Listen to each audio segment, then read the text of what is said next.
ऐसे शॉल उड़ा के वो उनका स्लोगन करके मेरे पास आ रहे थे, बोले बुर्खा काट बुर्खा काट। ये सब नहीं होगा करके भरोसा था, पता नहीं अचानक से कुछ ऐसे लोग आए।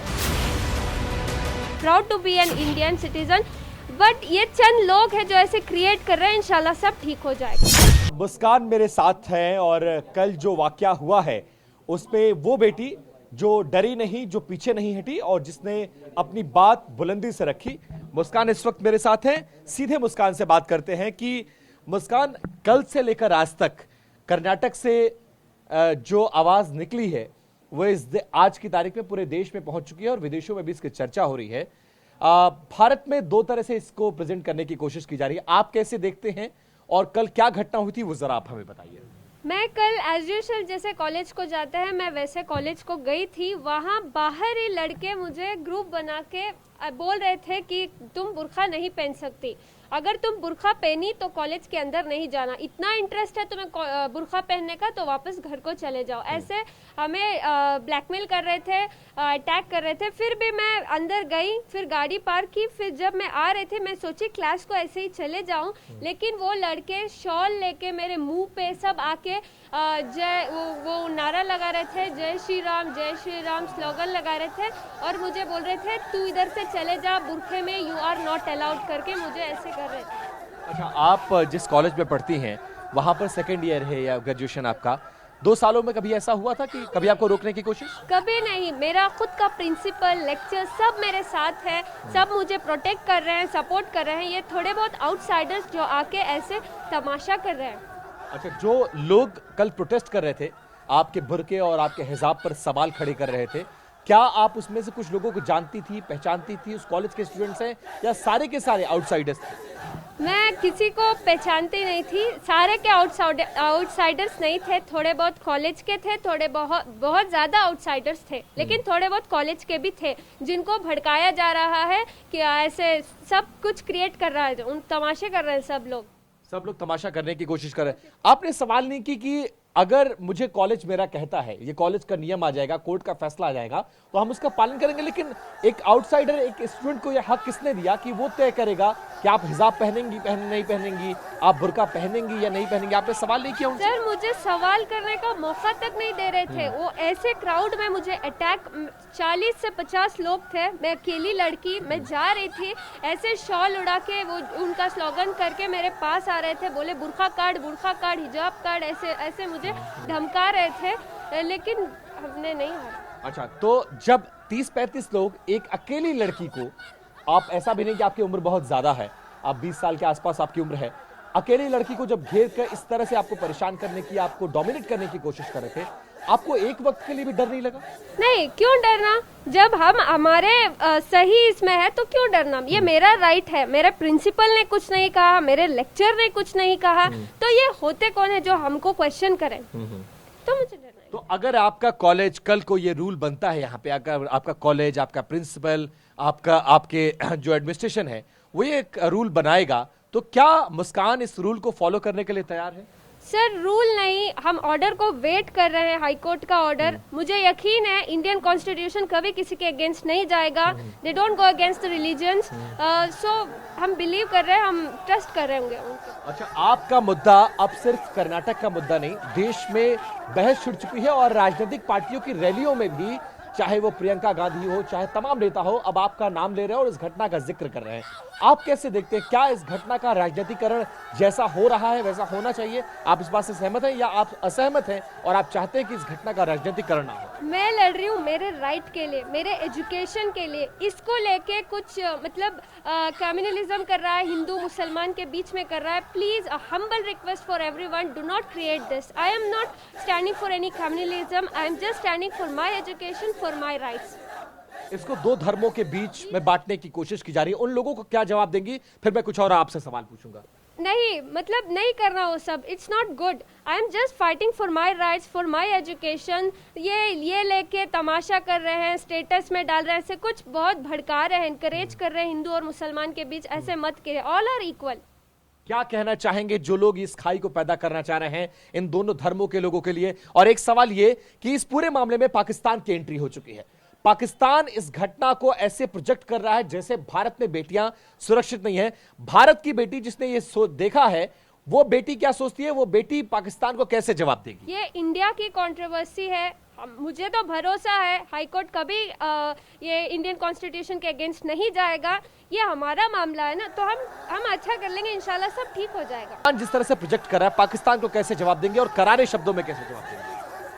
सर, मैं किसी को कुछ जवाब नहीं दूंगी, मुझे बस मेरा एजुकेशन चाहिए, मुझे मेरा राइट चाहिए। नहीं, हमारे देश के मामले में जिस तरह से पाकिस्तान दखल देने की कोशिश कर रहा है, दुनिया के मंचों पर यह प्रोजेक्ट करने की कोशिश कर रहा है कि भारत में अल्पसंख्यक बेटियां सुरक्षित नहीं हैं। क्या आप इस बात से सहमत हैं? पाकिस्तान को कैसे जवाब देंगे? I am proud to be an Indian. I am proud to be an Indian. India में बहुत लड़कियों की इज्जत है, ऐसा नहीं है कि कोई इज्जत नहीं करता, सब इज्जत करते हैं। Proud to be an Indian citizen.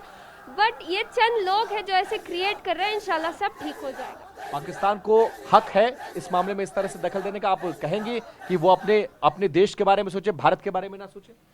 नहीं, हक नहीं है पाकिस्तान को हमारे इसमें आने का। ये इंडियन कंट्रोवर्सी है, हम संभाल लेंगे। अच्छा, उडुपी में जहां से ये विवाद शुरू हुआ, 6 जनवरी की वो तारीख, और उडुपी जो मैंगलोर में पड़ता है, वहां कुछ बच्चियां कॉलेज के अंदर पहुंचती हैं। कॉलेज का एडमिनिस्ट्रेशन ये कहता है कि हमारा नया जो ड्रेस कोड आ चुका है, आप कॉलेज के अंदर कमरे के अंदर हिजाब पहन के एजुकेशन नहीं ले सकते, क्योंकि एक कॉमन पॉलिसी है सबके लिए, क्योंकि हर धर्म का अलग ड्रेस कोड है। कोई कहेगा हम धोती कुर्ता पहन कर आएंगे, कोई कहेगा कुर्ता पजामा पहन कर आएंगे, कोई इस तरह हाफ पैंट में आएगा, तो फिर रूल फॉलो नहीं हो सकता है। वहां जिस तरह से एडमिनिस्ट्रेशन अगर कर रहा था, आप उसको कैसे देखते हैं? और अगर इस तरह का रूल आता है तो आप उसको फॉलो करने के लिए तैयार हैं? सर, मैंने बोला ना, क्लासरूम के अंदर की मैं बात कर रहा हूँ, बाहर की नहीं। क्लासरूम के अंदर ठीक है, हम हिजाब का ये कर लेंगे क्लासरूम के अंदर, लेकिन कैंपस में हमें एंट्री ही नहीं दे रहे। उधर खड़ के सब बोल रहे इधर ही काटो, मतलब क्या है? मतलब ह्यूमैनिटी ही नहीं है। मैं अकेली लड़की, 40-50 लोग मुझे घेरे हुए थे और मुझे बोल रहे हैं बुर्खा काटो, निकाब काटो, हिजाब काटो और फिर तुम अंदर जाओ। This is not fair. ये गलत है। लेकिन अगर ये रूल आता है कि आप क्लासरूम में बैठकर जब आप आ जाए अपने क्लासरूम के अंदर, तो आप शिक्षा जब आप लेंगे, ग्रहण करेंगे, तो उस वक्त आप हिजाब और बुर्के में नहीं रहेंगे। जो ड्रेस कोड सारे बच्चों के लिए होगा, उस ड्रेस कोड को हम फॉलो करने के लिए तैयार हैं। सर, हिजाब इज आवर प्रायोरिटी। हम जब फैसला आएंगे तब बात करेंगे सर उस बात पर। कुछ नेता इस पर रोटियां सेक रहे हैं। उत्तर प्रदेश में जो चुनाव हो रहा है, वहां पर इसकी बहुत ज्यादा चर्चा है। आपके रील्स शेयर किए जा रहे हैं। ऐसे लोग जो दो धर्मों के बीच खाई पैदा करने का और इसका राजनीतिक फायदा उठाने की कोशिश कर रहे हैं, उनके लिए मुस्कान क्या बोलेंगी? मैं वही बोल रही हूँ, humble request for everyone, please do not create this. I am not fighting for any communalism, I am fighting for my right, I am fighting for my education. So and I just hope so you people understand, do not create this. आप यहीं पैदा हुई, यहीं पली बड़ी, कभी ऐसा feel किया था आपने कर्नाटक में रहते हुए, मडिया में रहते हुए, कि किस तरह से कभी इस तरह का माहौल, इस तरह की चीजें आपने कभी? सर, यही तो छोड़ो, जब हम इंडिया में पैदा हुए, मतलब India is a unity, India is a peace and loving country. So ये सब नहीं होगा करके भरोसा था, पता नहीं अचानक से कुछ ऐसे लोग आए जो ऐसे क्रिएट कर रहे हैं। तो इंशाल्लाह सब ठीक हो जाएगा सर। आपको पूरा भरोसा है कि सब कुछ ठीक हो जाएगा? अच्छा, किसी तरह का डर तो नहीं लग रहा आपको ना? डर क्योंकि आप तो बहादुर हैं, आपकी बहादुरी का नमूना पूरे देश ने देखा, आपकी बहादुरी को पूरा देश सराह रहा है। लेकिन उसके बावजूद मैं ये कहूंगा कि कल अगर मुस्कान को कॉलेज जाना पड़े, तो क्या मुस्कान उसी तरह से बेहिचक, बिना डरे हुए कॉलेज स्कूटी लेके वैसे जाएंगे और वैसे ही पार्क करते हुए अंदर जाएंगी, बहादुरों की तरह? बहादुरों की तरह जाऊंगी मैं जाऊंगी sir. This I stood this not this message is not only for the Muslim girls, also for the non Muslim girls. सबको, सब लड़कियों को मैसेज है कि जब तुम्हारा राइट आए तुम खड़ो, अपने राइट पे खड़ो, तुम्हें कभी डरने का नहीं है। सामने वाले को रुलाना है, तुम नहीं रोना, खड़ो। लड़कियां खड़ना चाहिए, पढ़ना चाहिए, आगे बढ़ना चाहिए।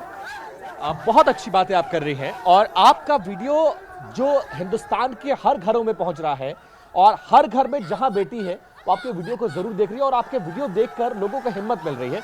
हम इसीलिए आपसे बातचीत थोड़ी सी लंबी कर रहे हैं, क्योंकि देश आज आपको सुनना चाहता है कि वो मुस्कान जिसने अकेली लड़की होते हुए 35 लोगों का मुकाबला बिना डरे किया, वो मुस्कान आज तमाम मसलों को लेकर क्या सोचती है। तमाम जगहों पर लड़कियां पीछे हट जाती हैं, लड़कियां डर जाती हैं, लड़कियां छिड़खानी की वजह से कॉलेज नहीं जाती हैं, रास्ता छोड़ देती हैं, उन बेटियों के लिए क्या कहेंगे? नहीं डरना सर, आगे बढ़ना, हमारे राइट्स के लिए हमें ही खड़ना पड़ता है। मैंने भी, मेरे से पहले 4 लड़कियां रो के चले गए, हमें नहीं रोना, उन लोगों को रुलाना चाहिए। हमें क्यों, अगर हम गलत है तो डरना, अगर हम सही है तो क्यों डरे, क्यों डरे?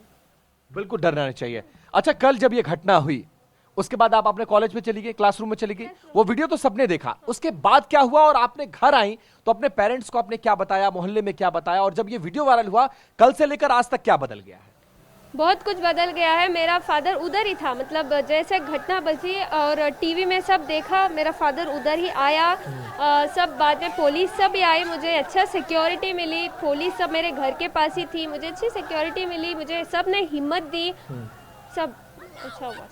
नहीं, मेरा सवाल ये है कि उसके बाद जब वहां ये सब कुछ हो गया, वो लोग बाहर चले गए, तो क्लासरूम में आप जाके आपने अपने प्रिंसिपल से, अपने जो टीचर्स हैं उनसे आपने बताया कि मेरे साथ इस तरह की घटना हुई है और मैं घर कैसे जाऊंगी, मेरे लिए सुरक्षा की व्यवस्था की जाए, पुलिस को आपने इन्फॉर्म किया? क्या हुआ कल उस घटना, वो वीडियो के बाद दरअसल पूरा मामला क्या हुआ, उसके बाद आपने क्या किया, कैसे रिएक्ट किया? एज यूजुअल जैसे क्लास अटेंड करती हूँ, मैं गई, क्लास अटेंड की, फिर मेरे फादर ने कॉल किया कि लड़के हैं, कुछ भी कर सकते हैं, it's better you take a security करके मेरे फादर मुझे कैच कर लेकर गए, वहां लेकर आए। रास्ते में आपने कुछ पुलिस कंप्लेंट वगैरह भी करने की सोची इस मामले में? नहीं सर, मैंने कुछ पुलिस कंप्लेंट सब नहीं किया, क्योंकि मेरे प्रिंसिपल ने बोला, प्रिंसिपल ने गारंटी दी है कि next time this will not repeat करके बोला है। अच्छा, आपको भरोसा है भारत के संविधान पर, पुलिस पर, प्रिंसिपल पर, स्कूल पर, आपको पूरा भरोसा है? पूरा भरोसा है, पूरा भरोसा है, सब इंशाल्लाह सब ठीक हो जाएगा। अच्छा ठीक है, अब जब आपके रील्स आ गए हैं, आपके वीडियोस को शेयर किया जा रहा है, आपको एज ए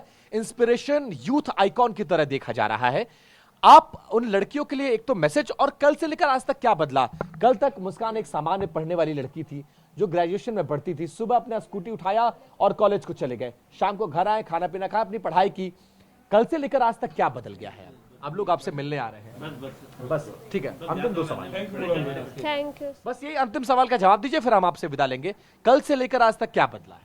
बहुत कुछ बदला है, बहुत लोगों ने मुझे हिम्मत दी, बहुत लोगों ने मुझे प्यार दिया, आइकॉन ऑफ हिजाब बोला, सब दुआ किया, सब मतलब सब अच्छा हुआ सर, सब अच्छा। Thank you. बहुत शुक्रिया मुस्कान, अपना कीमती वक्त हमें देने के लिए।